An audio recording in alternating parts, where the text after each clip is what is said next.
नमस्कार बच्चों आज हम लोग पढ़ेंगे डेवलपमेंट ऑफ फ्रूट्स कैसे डेवलप होता है, एपोमिक्सिस कैसे होती है और पॉलीएम्ब्रियोनी किस तरह से होती है। पहले पढ़ेंगे डेवलपमेंट ऑफ फ्रूट्स कैसे डेवलप होता है। बच्चों मालूम है आपको फ्रूट जो होता है ये मैच्योर ओवरी होता है।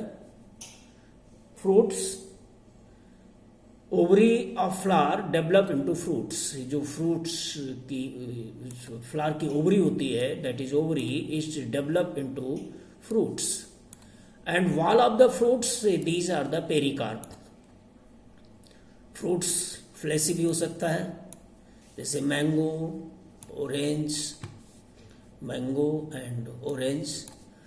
ड्राई भी हो सकता है जैसे कोकोनट एंड मस्टर्ड।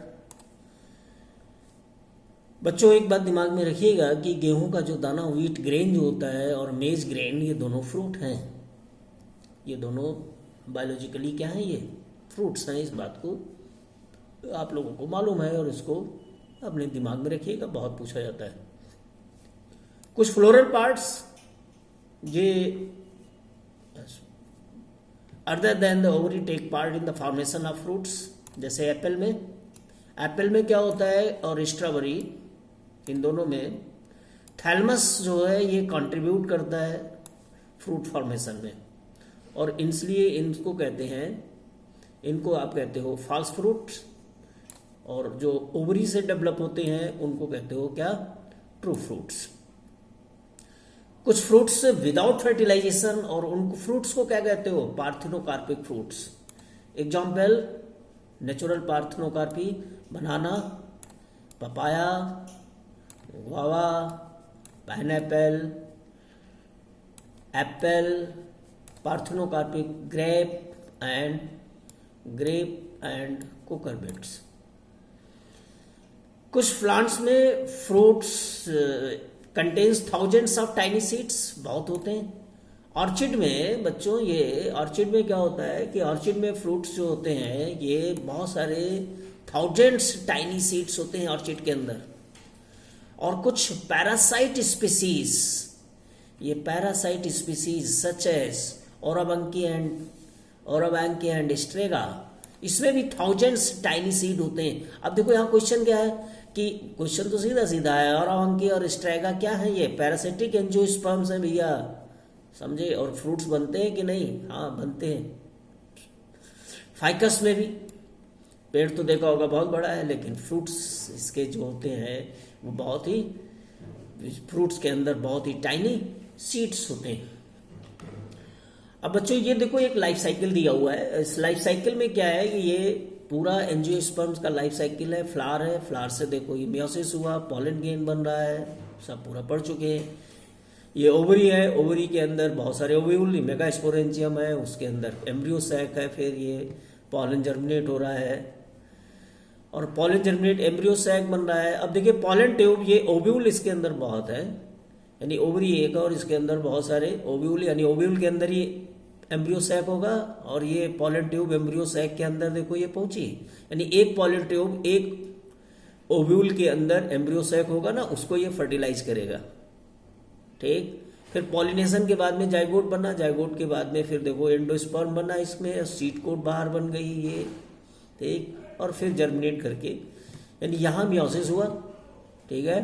तो देखो ये वाला जब मियोसिस के बाद वाला तो ये अप्लाइड होगा ना, और फर्टिलाइजेशन के बाद का जितना भी है ये क्या होगा, ये सब डिप्लॉयड होगा।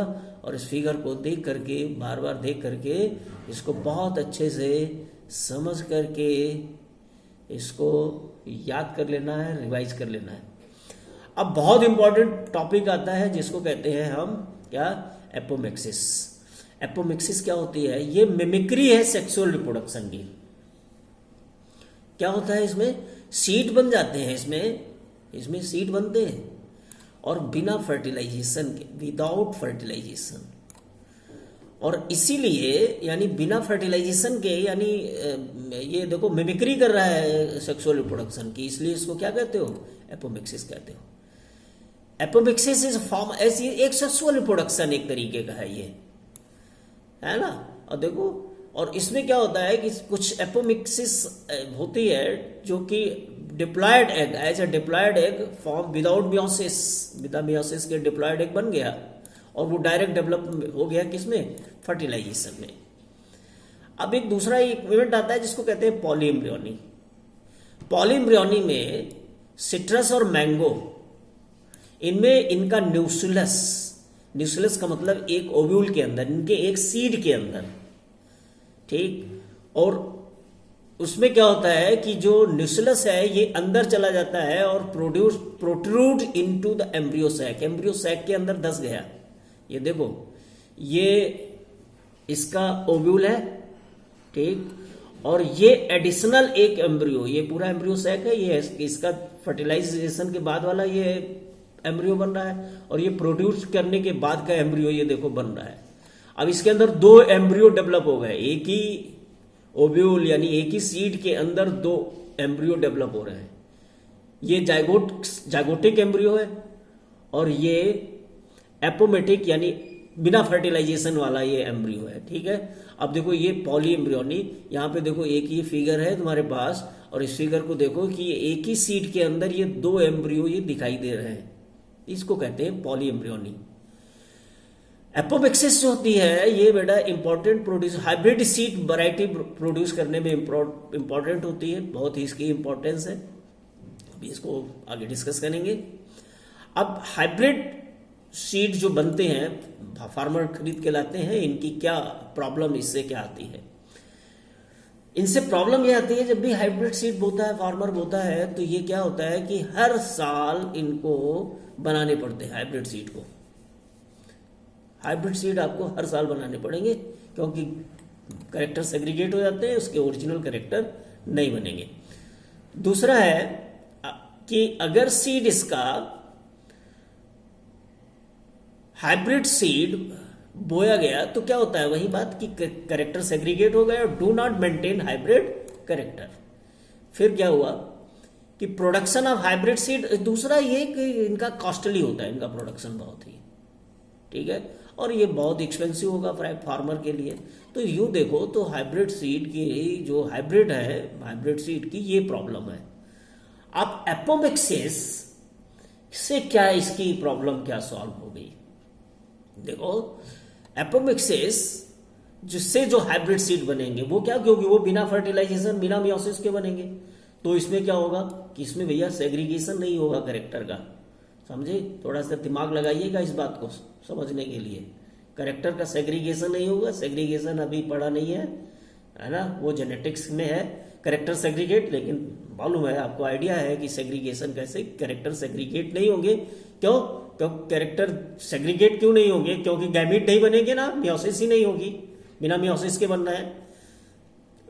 कैन कीप यूजिंग ये हाइब्रिड सीड को new crop year after year does not have by the hybrid seed, ये बात है। अब यहां पर एक बहुत ही अच्छा काम चल रहा है इस समय कि जिस हाइब्रिड सीड इंडस्ट्री में, एग्रीकल्चर इंडस्ट्री में ये एक्टिव रिसर्च चल रही है, बहुत सारी लेबोरेटरी में हमारे यहाँ इंडिया में और पूरा वर्ल्ड वाइड इस पे काम हो रहा है। क्या? जेनेटिक्स ऑफ द एपोमिक्सिस समझने के लिए, कैसे कि एपोमेटिक जीन को ट्रांसफर कर दें हाइब्रिड वैरायटी में। देखो, एपोमिक्सिस जीन का मतलब ये है कि जो एपोमिक्सिस की फिनोमेना हुआ, ये बिना फर्टिलाइजेशन के एम्ब्रियो देखिए ये बन गया। अब बिना फर्टिलाइजेशन का ही एम्ब्रियो बन जाए, बिना मियोसिस के बन जाए, तो कैरेक्टर सेग्रीगेट नहीं हो जाएंगे। और ये होगा कैसे? जीन्स की वजह से होगा। तो वो जीन ढूंढ करके और इसको नए प्लांट में biotechnology, with the help of biotechnology insert into the other plants, और उससे ये हाइब्रिड सीड बनाने का काम हो रहा है। अब देखो, आपको ये एक कुछ समझना है, बहुत इंपॉर्टेंट नीट के क्वेश्चंस आते हैं इस पर। क्या है? पार्थिनोकार्पी क्या होता है? अब देखो, पार्थिनोकार्पी क्या होता है कि इसमें पार्थिनोकार्पी में कि ये ओवरी थी, पार्थिनोकार्पी समझिएगा, ओवरी के अंदर मियोसिस हुआ, ठीक, और एम्ब्रियो सैक बन गया, हैप्लॉइड एम्ब्रियो सैक तो बन नहीं। फिर बिना फर्टिलाइजेशन नहीं हुआ, फ्रूट बन गया, यानी ओवरी फ्रूट बन गई। अब बताओ भाई, जब फर्टिलाइजेशन ही नहीं हुआ तो एम्ब्रियो सैक के अंदर क्या सीड होंगे? नहीं होंगे, यानी ये सीड नहीं होंगे, वर्जिन फ्रूट, बिना सीड के फ्रूट। और जब फ्रूट सीड ही नहीं है तो ऐसे फ्रूट से क्या ऑर्गेनिज्म बनेगा? नहीं बनेगा। क्यों? क्योंकि मालूम है सीड नहीं है। सब क्वेश्चन है देखो इससे। अगला देखो, पार्थिनोजेनेसिस। पार्थिनोजेनेसिस में क्या है कि वही बात, ओवरी है, डिप्लॉयड है, मियोसिस हुआ, हैप्लॉइड एम्ब्रियो सैक बन गया, फर्टिलाइजेशन नहीं हुआ और सीधा ऑर्गेनिज्म बन गया। इसको क्या कहेंगे? पार्थिनोजेनेसिस। अब दोनों में डिफरेंस देखिएगा, पार्थिनोकार्पी और दूसरा क्या है? पार्थिनोजेनेसिस। ये हैप्लॉइड ऑर्गेनिज्म पूरा बनेगा, यानी ये ऑर्गेनिज्म बनेगा तो इसमें ऑर्गेनिज्म कैसा होगा भैया? हैप्लॉइड होगा, क्योंकि फर्टिलाइजेशन नहीं हुआ, तो आप पार्थिनोजेनेसिस बोलेंगे। ठीक। और फ्रूट बनने को पार्थिनोकार्पी, ऑर्गेनिज्म बनने को क्या बोलोगे? पार्थिनोजेनेसिस। अब आते हैं एपोमिक्सिस। देखो एपोमिक्सिस में क्या हुआ कि ये डिप्लॉयड है, कोई स्ट्रक्चर जो है वो डिप्लॉयड है, पूरा न्यूक्लियस की सेल है, कोई भी सेल है। ठीक। और उसमें क्या हुआ कि न तो मियोसिस हुआ, देखो क्या नहीं हुआ, मियोसिस भी नहीं हुआ। मियोसिस नहीं हुआ तो डिप्लॉयड स्ट्रक्चर बनी, फर्टिलाइजेशन भी नहीं हुआ और सीधा जाइगोट बन गया। इसको कहते हैं एपोमिक्सिस, यानी मिमिक्री किया इसने, किसकी? सेक्सुअल रिप्रोडक्शन की। बिना मियोसिस के न तो गैमीट बना, कुछ नहीं बना, और ना फर्टिलाइजेशन हुआ, सीधा जाइगोट बन गया। अब इसके एपोमिक्सिस के देखो टाइप्स हैं जो तुमको पूछे जाते हैं अक्सर। ये क्या है? ये एक एपोस्पोरी हो सकती है। एपोस्पोरी में क्या है कि ये डिप्लॉयड न्यूक्लियस की कोई सेल थी, अगर इसमें न मियोसिस नहीं हुआ, डिप्लॉयड न्यूक्लियस की सेल, इसमें मियोसिस नहीं हुआ तो एम्ब्रियोनिक एम्ब्रियो सैक बन गया, इसके अंदर डिप्लॉयड एग बन गया। देखो एम्ब्रियो सैक बना, डिप्लॉयड एग बन गया, और डिप्लॉयड एग से बिना फर्टिलाइजेशन के जाइगोट बन गया। अगर न्यूक्लियस बिना नहीं फर्टिलाइजेशन, एपोमिक्सिस का मतलब नो मियोसिस नो फर्टिलाइजेशन। अब एपोस्पोरी में डिप्लॉयड एग बना न्यूक्लियस से, एपोगेमी में न्यूक्लियस से जो एग नहीं, डिप्लॉयड सिनर्जिड या एंटीपोडल सेल है, उनसे अगर बिना फर्टिलाइजेशन से बन गया जाइगोट तो एपोगेमी बोलोगे।